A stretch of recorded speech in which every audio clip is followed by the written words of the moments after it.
नमस्ते, मैं उज्ज्वला महाराष्ट्र पूना से। आप ये देख रहे हैं मोगरा का प्लांट है और सारी इसकी पत्तियां झड़ गई है। आपके पास भी अगर मोगरा का प्लांट है जो गमले में लगाया हुआ है, उसकी सारी पत्तियां ऐसे झड़ गई होगी।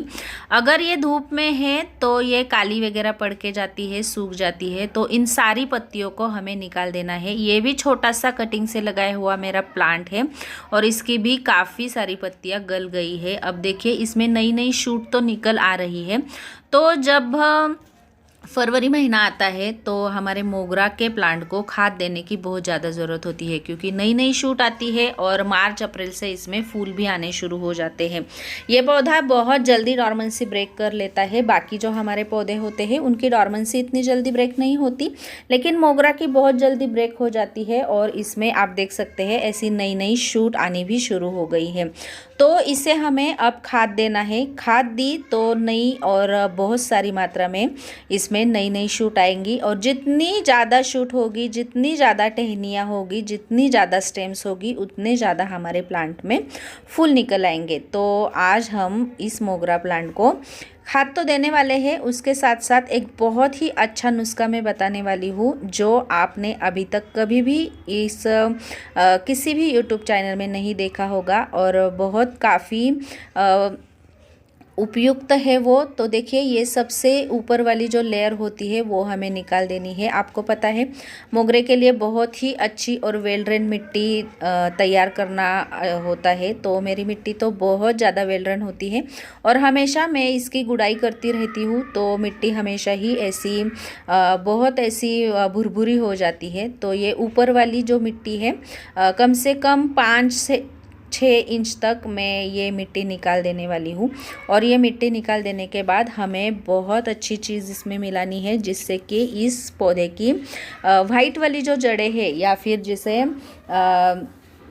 क्या बोलते हैं रूट, वाइट रूट जो होती है वो ज़्यादा मात्रा में बढ़ेगी, क्योंकि जितनी ज़्यादा वाइट रूट होगी उतनी ज़्यादा हमारे पौधे की जड़ें जो भी हम खाद देते हैं उसको एब्जॉर्ब कर लेगी और जितनी ज़्यादा एब्जॉर्ब करेगी उतना हमारा पौधा घना हो जाएगा, उतनी स्टेम्स प्रोड्यूस करेगा और उतने ही ज़्यादा फूल देगा। तो आप देख सकते हैं काफ़ी हद तक मैंने नीचे तक इसकी मिट्टी निकाल दी है और काफ़ी भुरभुरी मिट्टी है मेरी।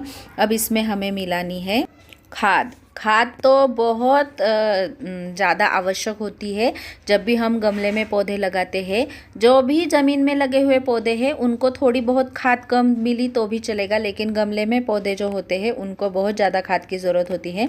तो खाद के लिए आप कोई भी कंपोस्ट ले लीजिएगा, वर्मी कंपोस्ट, काउडंग कंपोस्ट या फिर किचन वेस्ट कंपोस्ट, कोई भी कंपोस्ट लीजिएगा। उसमें थोड़ा सा इप्सम सॉल्ट डाल देना है हमें। उसके बाद नीम की खली डाल देनी है और साफ की पाउडर। ये 4 चीज़ें तो बहुत ज़्यादा ज़रूरी है, क्योंकि अभी फूल नहीं पौधा देता है, अभी तो पत्ते और स्टेम्स ही प्रोड्यूस करता है। तो इसे नाइट्रोजन वाली खाद देनी है हमें। फॉस्फोरस और पोटेशियम वाली खाद अगर हम अभी देंगे तो उसको इसका कोई यूज़ नहीं होगा। इसको तो पत्ते प्रोड्यूस करने हैं, तो इसे नाइट्रोजन की ज़रूरत है। तो आप इसे नाइट्रोजन वाली ही खाद देंगे और जो कि कंपोस्ट में बहुत ज़्यादा मात्रा में नाइट्रोजन होता है, तो हमें कंपोस्ट देना है। लेकिन इससे पहले हमें इसमें मिलाना है राइस चावल। ये देखिए ये मैंने चावल बनाए हैं और इन चावल को दही में भिगो के या फिर इन चावल को इसका भात बना लिया है मैंने और इसमें हमें थोड़ी मात्रा में दही मिला देना है और इसका यूज़ हमें हमारे मोगरा के पौधे में कर देना है।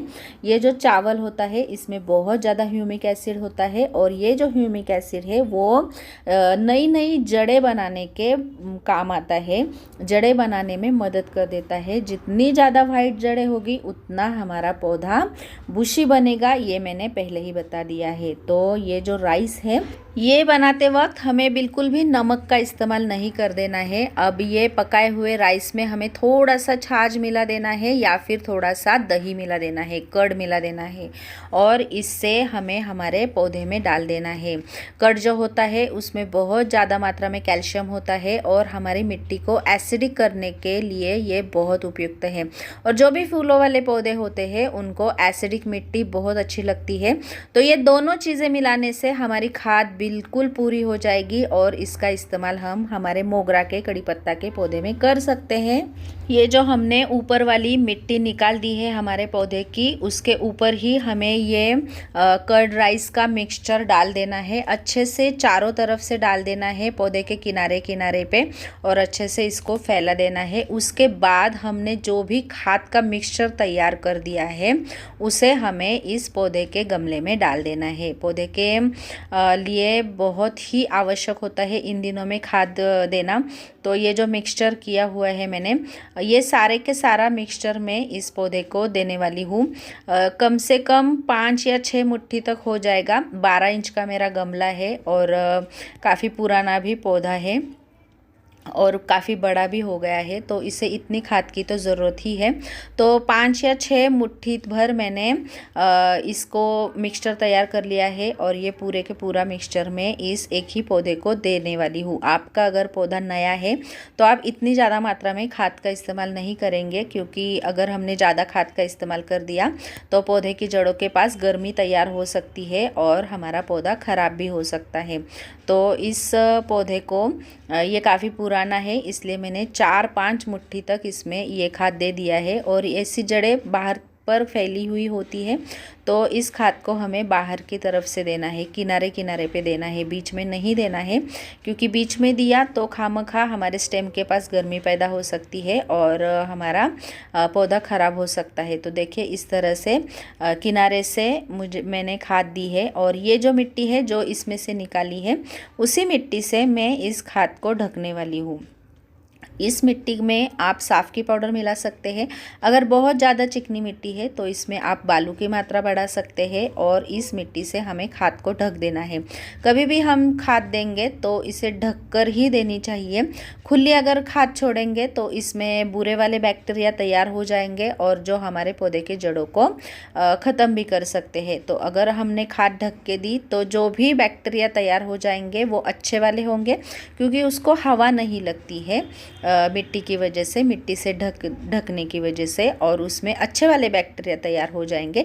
डिकम्पोस्टिंग की प्रोसेस अच्छी हो जाएगी, नीचे जो भी हमने कर्ड और राइस डाल दिया है उसकी, और हमारे पौधे के लिए वो बहुत अच्छी बात है। इतनी जगह हमें छोड़ देनी है।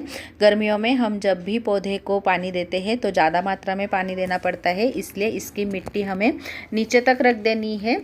और इसमें ये जो मिट्टी के मटके हैं जो हम दिवाली के समय पे यूज़ करते हैं पूजा के लिए, तो उन मटकों को हमें इसके अंदर रख देना है। इस मटका रखने का दुगना फ़ायदा होता है। एक पहला फ़ायदा तो हम जब भी पानी देते हैं तो यहाँ पे गड्ढा हो जाता है, तो वो गड्ढा ना हो इसलिए हम इस मटके में ही पानी देंगे। जब भी मटका भरेगा तो ये पानी अपने आप ही बाहर आ जाएगा और हमारे गमले में फैल जाएगा।